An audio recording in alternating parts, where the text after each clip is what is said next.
Avatar fire and ash directed by James Cameron. James Cameron అంటే తెలుసుగా మామ, the Terminator, Titanic, ఇప్పుడు ఈ అవతార్ సిరీస్, ఇంకా ఎన్నో అద్భుతమైన చిత్రాలను ఆయన తెరకెక్కించారు. ఇంకా అవతార్ సిరీస్కి వస్తే 2009లో వచ్చిన ఫస్ట్ పార్ట్ ఉంటుంది మామ, మామూలుగా ఉండదు, ఒక అద్భుతం అని చెప్పాలి. అలాంటి సినిమా ఇంకా ఈయన కూడా తీయలేరేమో. ఇంకా అవతార్ థర్డ్ పార్ట్ విషయానికి వస్తే నాకు నచ్చింది మామ, కానీ 2009లో వచ్చిన అవతార్ ఫస్ట్ పార్ట్ రేంజ్లో అయితే లేదు మనలో అనమాట.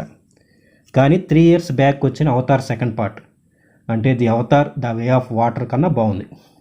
సో సింపుల్గా చెప్పాలి అంటే 2009లో వచ్చిన ఫస్ట్ పార్ట్ ఫస్ట్ ప్లేస్లో ఉంటే ఇప్పుడు ఈ థర్డ్ పార్ట్ సెకండ్ ప్లేస్లో ఉంటుంది.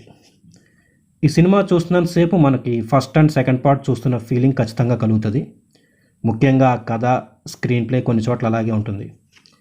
కానీ మనలో మనమాట 3 years బ్యాక్ వచ్చిన సెకండ్ పార్ట్లో విజువల్స్ ఎంత అద్భుతంగా ఉన్నాయో అంతకు మించి ఇందులో విజువల్స్ ఉంటాయి. విజువల్ వండర్ అనే పదం కూడా తక్కువే అవ్వచ్చు. ఎరా లేపి వదులుతాను, నెగిటివ్స్ ఏం లేవా అంటే ఉన్నాయి మామ, అక్కడికి వస్తున్నాను. ఆల్రెడీ చెప్పాక స్టోరీ అండ్ స్క్రీన్ ప్లే కొంచెం సిమిలర్గా ఉంటుంది.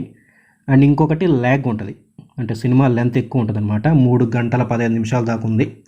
సో ఖచ్చితంగా మనకు ఒక గంట సేపు బోర్ కొట్టచ్చు అండ్ కొన్ని సీన్స్ మనం గతంలో చూసిన ఫీలింగ్ కూడా కలగచ్చు అనమాట. అది మినహాయిస్తే మిగిలిన సినిమా మొత్తం ఫైర్ కూడా కాదు, వైల్డ్ ఫైర్. ఇంకా పాజిటివ్స్ విషయానికి వస్తే ఆ విజువల్స్ కానీ, సినిమాటోగ్రఫీ కానీ, బ్యాక్గ్రౌండ్ మ్యూజిక్ కానీ, CGI, VFX ఎక్సెట్రా అంతా సూపర్గా ఉంటాయి మామ. ముఖ్యంగా ఆ క్లైమాక్స్ ఒక 30-45 minutes అయితే మనం ఇంకొక లోకానికి వెళ్ళిపోతాం. ఆల్రెడీ చెప్పాను, మళ్ళీ చెప్తున్నా, 3 years బ్యాక్ వచ్చిన సెకండ్ పార్ట్తో పోలిస్తే చాలా బెటరు. కానీ ఫస్ట్ పార్ట్ అంత అద్భుతంగా అయితే లేదు. సో ఇది సింపుల్గా చెప్పాలంటే. సో ఇంకెందుకు ఆలస్యం, టికెట్స్ బుక్ చేసుకోండి, పండగ చేసేయండి.